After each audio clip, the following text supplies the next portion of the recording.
Good afternoon, everybody. I hope you're having a blessed day. Wanted to do a little video today to kind of relay something that just recently um, started and continued in my quest to learn. As many of you know, I completed my doctorate degree last year, and I still feel like that God has a plan for me. And so I've kind of started reaching out a little bit more and praying. And I just joined an association. It's American Association of Christian Counseling. And I am praying and hoping that God would use me in a manner of reaching out to those that are hurting, those that are in crisis, trauma, um, in an avenue of maybe the veterans, um, mainly because of my testimony, my life story. My life story is, and my testimony is that many of you that grew up with me know me, obviously my family, but those that know me, I was born with a handicap. Um, I don't have a forearm or a left hand, and with that testimony and with what I have been able to accomplish in my life, I think I would hope that it would benefit those that were in the military that lost their arms, their legs, whatever that might be. Read a story this morning on LinkedIn about another military man taking his life. And that is such a tragedy because it just absolutely tears a family apart. We're losing our men and women that have went to war and in the battle lines to protect our nation, our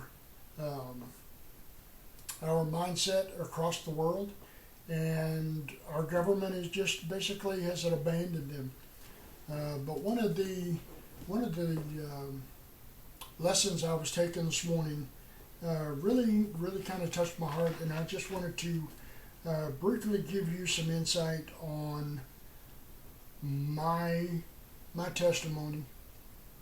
And it was basically one of the courses that I'm starting first is crisis trauma.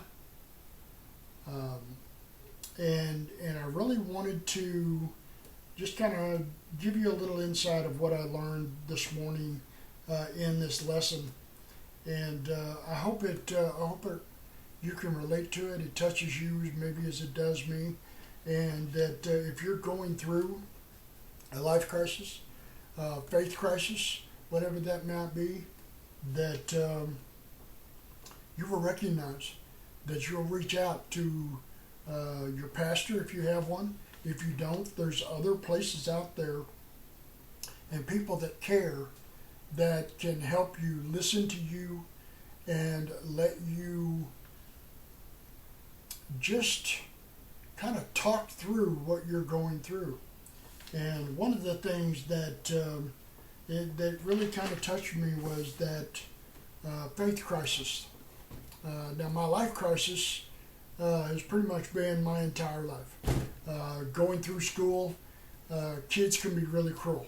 They really can. I was called everything you can imagine. Captain Hook, the whole 9 yards. I've had artificial arms with hooks and hands, and just been called everything you can think of, and still do, even as an adult. And but I've never let that deter me in what I wanted to do. In school, I played baseball, I played football. The Lord has blessed me with a drive to do whatever I want to do.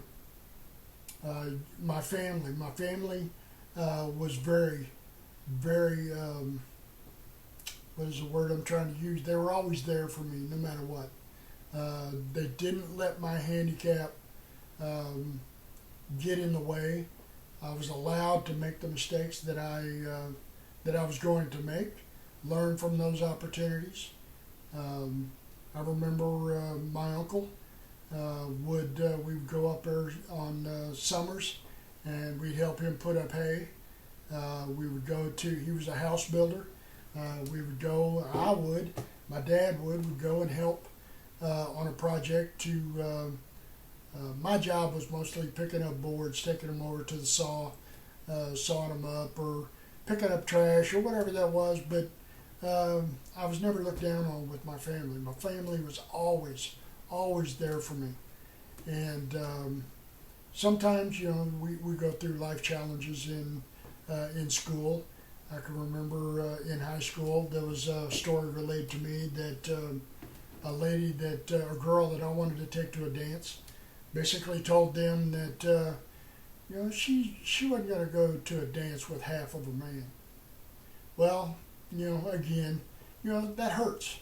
But again, I never let that deter me in what I wanted to accomplish. Several years ago, my son and my son-in-law helped me learn to play golf. You can see in the background there's my golf clubs. I love to play golf. I don't get to do that very often as much, but I still learned how. I'm still learning every day. I'm 65 years old and I learn something new every day. But one thing I will not do, I will not live in fear. I will not allow something to dictate in my life that, no, you can't do that. Why not? Well, you're handicapped. No, I'm not. I had a person the other day, I'm a part-time worker at Lowe's. They needed something from up top, started to climb the ladder, and they grabbed my hand and said, "Here, let me climb it, let me go get it."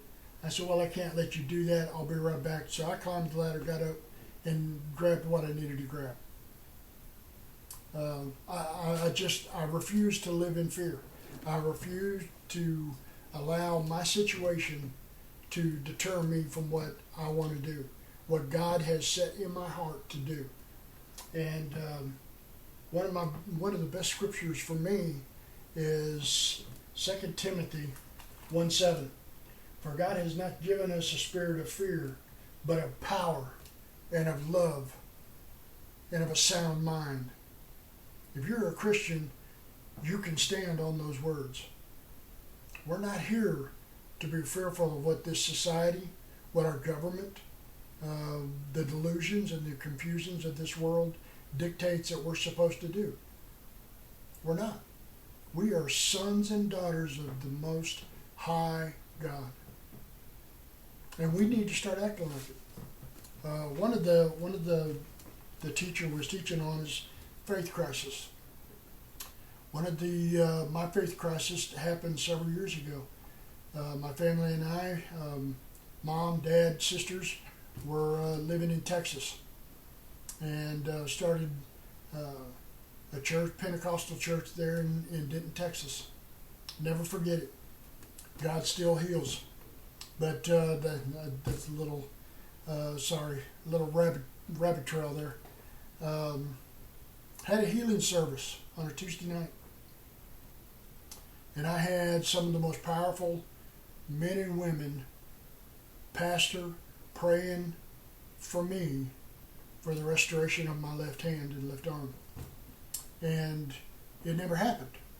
And it was like, why? God, why won't you restore my arm, my hand?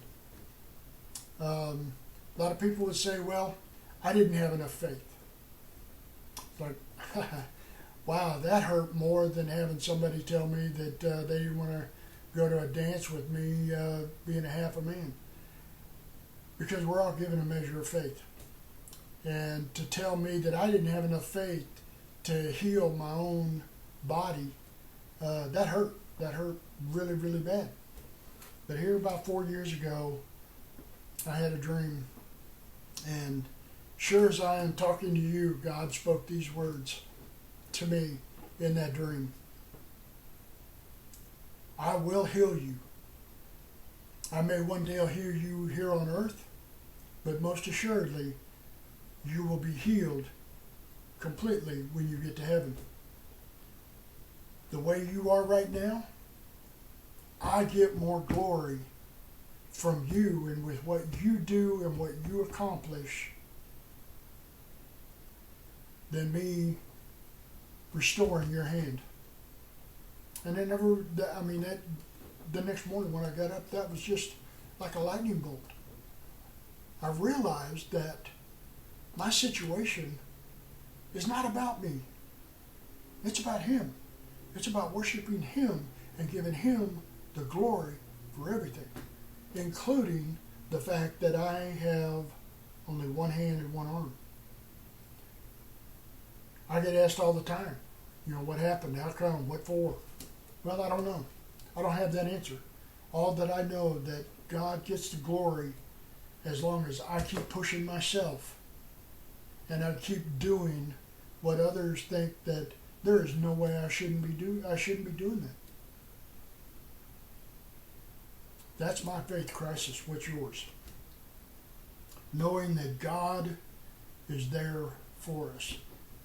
I know when we're going through crisis, sometimes that's hard to understand. That's hard to grasp. When you're going through a lost loved one, child, a daughter, whatever that might be, losing your job, losing your car. Lord, I've lost so many of them. Doesn't matter. God's still on the throne, and He cares for you, and He wants you to trust Him no matter what. James 1 and 2 through 5.